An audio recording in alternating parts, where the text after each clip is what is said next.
CM ಮತ್ತು DCMಗಳ ಮಧ್ಯೆ ಕಚ್ಚಾಟ, ಕುರ್ಚಿಗೆ ನಾಯಿಗಳು ಕಿತ್ತಾಡುವಂಥ ಪರಿಸ್ಥಿತಿ ಬಂದ್ಬಿಟ್ಟಿದೆ. ಬಾಲನೇ ನಾಯಿ ನಾಡಿಸ್ತಾ ಇದೆ. ನಾವೆಲ್ಲ ನಿಯತ್ತಿನ ನಾಯಿಗಳು, ನಾವು ಬೀದಿ ನಾಯಿಗಳಲ್ಲ. ಬೀದಿ ನಾಯಿಗಳು ಯಾರು ಈಗ ಕಾಂಗ್ರೆಸ್ಸಲ್ಲಿ? ಹಂಗಾರೆ ಬೀದಿ ನಾಯಿ ಮತ್ತು ಕಟ್ಟ ನಿಯತ್ತಿನ ನಾಯಿ. CM ಮತ್ತು DCMಗಳ ಮಧ್ಯೆ ಕಚ್ಚಾಟ ಬರ್ತಾಯಿತ್ತು ದಿನನಿತ್ಯ ಪತ್ರಿಕೆಯಲ್ಲಿ. ನಿನ್ನೆಯಿಂದ ನೋಡ್ತಾ ಇದ್ದರೆ ಕುರ್ಚಿಗೆ ನಾಯಿಗಳು ಕಿತ್ತಾಡುವಂಥ ಪರಿಸ್ಥಿತಿ ಬಂದ್ಬಿಟ್ಟಿದೆ. ಅಂದರೆ ಅವು ನಾಯಿಗಳಿಗೂ ಮೂರನೇ ಮಾಡಿಯ ಯೋಗ ಅಂತ ಮಹದೇವಪ್ಪನವ್ರು ಹೇಳಿರೋದು, ನಾನಲ್ಲ. ಮಹದೇವಪ್ಪನವ್ರು ಹೇಳಿದ್ದಾರೆ. ಬೀದಿ ನಾಯಿಗಳು, ನಾಯಿನೇ ಬಾಲನೇ ನಾಯಿ ನಾಡಿಸ್ತಾ ಇದೆ.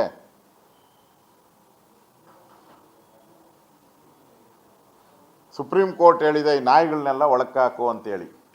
ಅದಕ್ಕೆ DK ಸುರೇಶ್ ಅವರು ಹೇಳಿದ್ದಾರೆ, ನಾವೆಲ್ಲ ನಿಯತ್ತಿನ ನಾಯಿಗಳು,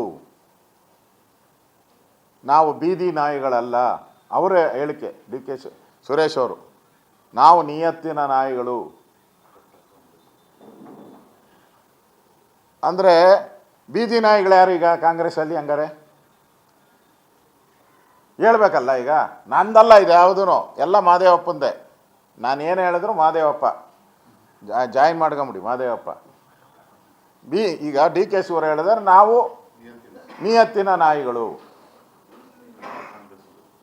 ಕಾಂಗ್ರೆಸ್ಸಲ್ಲಿ ನಾವು ನಿಯತ್ತಿನ ನಾಯಿಗಳು. ಬೀದಿ ನಾಯಿಗಳು ಯಾರು? ಹಂಗಾರೆ ಮಹದೇವಪ್ಪನವರ? ಅಲ್ಲ, ಅವ್ರು ಹೇಳಿರೋ ಪ್ರಕಾರ, ನಂದಲ್ಲ ಇದು. ಅಂದರೆ ಈ ನಾಯಿಗಳ ಕಚ್ಚಾಟ, ಬೀದಿ ನಾಯಿ ಮತ್ತು ಕಟ್ಟ ನಿಯತ್ತಿನ ನಾಯಿ. ಅಂದರೆ ಇಡೀ ನಾಯಿಗಳ ಸಮುದಾಯನೇ ಇವತ್ತು, ನಾಯಿಗಳ ಸಮುದಾಯನೇ ಸಂತೋಷ ಪಡ್ತಾ ಇದ್ದಾರೆ. ನಮಗೂ ಯೋಗ, ಮೂರನೇ ಮಾಡಿಯ ಯೋಗವನ್ನು ಕೊಟ್ಟಿದ್ದಾರೆ ಮಹದೇವಪ್ಪನವರು.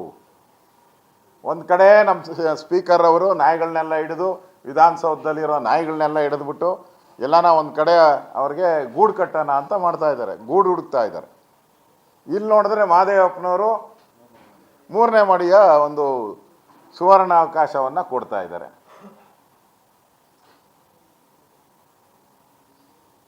ಅಂದರೆ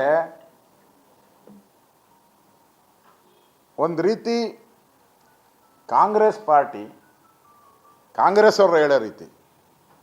ಆಮೇಲೆ MLA ಹೇಳಿದ್ದಾನೆ, ಯಾರೋ ದಾವಣಗೆರೆ MLA, ಶಿವಗಂಗಾ, ಅವ್ರು ಹೇಳಿದ್ದಾರೆ ನಾವು ನಾಯಿ ಆದರೆ, ಅವ್ರು ಹೇಳಿರೋದು, ನಂದಲ್ಲ ಇದು, ನಂದಲ್ಲ. ಅವರು ಶಿವಗಂಗಾ ಹೇಳ್ಯಾರ, ನಾವು ನಾಯಿ ಆದರೆ ನೀನೇನು ಅಂತ ಕೇಳಿದ್ದಾರೆ. ಇಂಡೈರೆಕ್ಟಾಗಿ ಮಹದೇವಪ್ಪನ ಕೇಳಿದ್ದಾರೆ.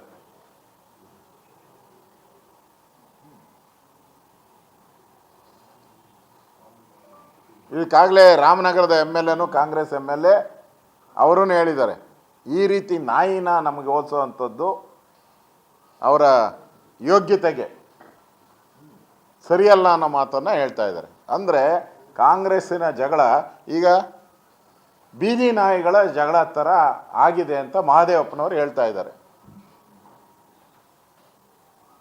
ಎಲ್ಲಿಗೆ ಬಂತು ಇವತ್ತು ಈ ಕುರ್ಚಿ ಕಾಳಗ? ಇನ್ನೊಬ್ಬರು ಮಹಾನ್ ಭಾವರು ಹೇಳ್ತಾರೆ, ನಮ್ಮ DK ಶಿವಕುಮಾರ್ ಅವರು, ಫಾರಿನ್ ಟೂರ್ ಹೋದರೆ ನನಗೆ ಗೊತ್ತೇ ಇಲ್ಲ ಅಂತಾರೆ. ಬೇರೆ 138 ಜನನೂ ನನ್ನ ಬೆಂಬಲಿಗರೇ ಅಂದರು. ಇದನ್ನು 100 ಸರಿ ಹೇಳೋರು. 138, ಇವಾಗ ಹೋಗಿರೋರು 20 ತೆಗೆದಾಕ್ಬೇಕಲ್ಲ. ಹಂಗಾರೆ ನಿಮಗೆ 138 ಎಲ್ಲೈತೆ? ಈಗ 118 ಆಗೋತೈತೆ ನಿಮಗೆ. ಅವರೂ ಸಿದ್ದರಾಮಯ್ಯನವರು ಸೇರಿಸಿ ನನ್ನ ಬೆಂಬಲಿಗರೇ ಅಂತ ಹೇಳ್ತಿರಲ್ಲ. ಇವರು ಫಾರಿನ್ ಟೂರ್ಗೆ ಹೋದವರೆಲ್ಲ ಯಾರು ಬೆಂಬಲಿಗರು? ಇವರೆಲ್ಲ ಪಕ್ಕ ಸಿದ್ದರಾಮಯ್ಯನವರ ಬೆಂಬಲಿಗರು. ಈಗ ಹೋಗಿರೋರು ಪೂರ್ತಿ ಪಕ್ಕ ಸಿದ್ದರಾಮಯ್ಯನವರ ಬೆಂಬಲಿಗರು ಇವರು. ಇದು ಫಸ್ಟ್ ಜಲಕ್ ಅಷ್ಟೇ. DK ಶಿವಕುಮಾರ್ ಅವ್ರಿಗೆ ಒಂದು ಜಲಕ್ ಕೊಟ್ಟವ್ರೆ, ಒಂದು ಸ್ಮಾಲ್ ಪ್ರಿಕ್ ಇಂಜೆಕ್ಷನ್, ಒಂದು ಇಂಜೆಕ್ಷನ್ ಕೊಟ್ಟವ್ರಷ್ಟೇ. ಇದಕ್ಕೆ ಸರಿ ಹೋಗಲಿಲ್ಲ ಅಂತ ಹೇಳಿದ್ರೆ ಇನ್ನು ಕಂಟಿನ್ಯೂಸ್ ಎಲ್ಲ ಫ್ಲೋ ಎಲ್ಲ ಫಾರಿನ್ನಾಗೆ ಹೊರಟೋತಾರೆ. ಫಾರಿನ್ ಟೂರೇ ಹೋಗ್ತಾರೆ. ಮತ್ತು ಒಪ್ಪಂದ ಆಗಿಲ್ಲ ಅಸೆಂಬ್ಲಿಯಲ್ಲೇ ಹೇಳಿದ್ರು ನನಗೆ. ನನ್ನ ಪ್ರಶ್ನೆಗೆ ವಿಧಾನಸಭಾ ಅಧಿವೇಶನದಲ್ಲಿ ಬೆಳಗಾವಿಯಲ್ಲಿ ನಾನು ಕೇಳಿದೆ, ನೀವು ಪರ್ಮನೆಂಟಾ ಅಂತ ಹೇಳಿದೆ. ನಾನೇ ಯಾವ ಅಗ್ರಿಮೆಂಟೂ ಆಗಿಲ್ಲ. ಯಾರು ಹೇಳಿದ್ರು ನಿನಗೆ ಅಂತ ನನ್ನೇ ಕೇಳಿದ್ರು. ಅಗ್ರಿಮೆಂಟ್ ಆಗಿಲ್ಲ, ಯಾವ ಒಪ್ಪಂದನೂ ಆಗಿಲ್ಲ. ನಾನೇ ಈ ಬಡ್ಜೆಟನ್ನು ಮಂಡಿಸ್ತೀನಿ, ಮುಂದಿನ ಬಡ್ಜೆಟ್ಟು ನಾನೇ ಮಂಡಿಸ್ತೀನಿ, 5 ವರ್ಷ ನಾನೇ CM ಅಂದರು. ಈಗ DK ಶಿವಕುಮಾರ್ ಏನು ಹೇಳ್ತಾ ಇದ್ದಾರೆ, ಒಪ್ಪಂದ ಆಗಿರೋದು ನಿಜ. ಸೂಕ್ತ ಕಾಲದಲ್ಲಿ ಸಿದ್ದರಾಮಯ್ಯನವರು ಅದನ್ನು ಹೇಳ್ತಾರೆ. ಅಂದರೆ ಏನು ಅಂದರೆ ಒತ್ತಡದ ಪಾಲಿಟಿಕ್ಸಾ ಇದು? ಬೆದರಿಕೆ ಪಾಲಿಟಿಕ್ಸಾ? ಥ್ರೆಟನ್ ಪಾಲಿಟಿಕ್ಸಾ? ಹೇಳ್ಬೇಕಿದು. ಒಬ್ಬ ರಾಜ್ಯದ ಮುಖ್ಯಮಂತ್ರಿ ಒಬ್ಬ ಕಾಂಗ್ರೆಸ್ ಅಧ್ಯಕ್ಷನಿಗೆ ಈ ಥರದ ಒಂದು ಹೇಳಿಕೆ ಕೊಟ್ಟ ಮೇಲೂ ಕೂಡ ಉತ್ತರ ಕೊಡಬೇಕಲ್ಲ CM ಅವರು. ಒಪ್ಪಂದ ಆಗಿದೆ ಇಲ್ಲ ಅನ್ನೋದು ರಾಜ್ಯದ ಜನತೆ ಆಯ್ಕೆ ಮಾಡಿರೋ ಜನಕ್ಕಾದರೂ ಹೇಳ್ಬೇಕು. ನೀವು ವಿರೋಧ ಪಕ್ಷಕ್ಕೆ ಬೇಡ, ರಾಜ್ಯದ ಜನಕ್ಕಾದರೂ ಹೇಳಿ ಒಪ್ಪಂದ ಆಗಿದೆಯೋ ಇಲ್ಲೋ ಅಂತ. ಕಾಂಗ್ರೆಸ್ ಪಾರ್ಟಿ ಪ್ರೆಸಿಡೆಂಟ್ ಹೇಳ್ತಾರೆ ಉಪಮುಖ್ಯಮಂತ್ರಿ ಒಪ್ಪಂದ ಆಗಿದೆ ಅಂತ. ಒಪ್ಪಂದ ಆಗಿದ್ರೆ ಎಲ್ಲಿವರೆಗೂ ಒಪ್ಪಂದ ಆಗಿದೆ? 6 ತಿಂಗಳಾಗಿದೆಯಾ, ವರ್ಷ ಆಗಿದೆಯಾ, 3 ವರ್ಷ ಆಗಿದೆಯಾ? ಹೇಳಿ. ರಾಜ್ಯದ ಜನತೆಗೆ, ನಿಮ್ಮನ್ನು ಆಯ್ಕೆ ಮಾಡಿದ ಜನತೆಗೆ ಗೊತ್ತಾಗಬೇಕಿದು. ಒಬ್ಬ ಮುಖ್ಯಮಂತ್ರಿ ಇಲ್ಲ ಅಂತಾರೆ, ಉಪಮುಖ್ಯಮಂತ್ರಿ ಇದೆ ಅಂತಾರೆ. ಇನ್ನು ಮಹದೇವಪ್ಪನವರು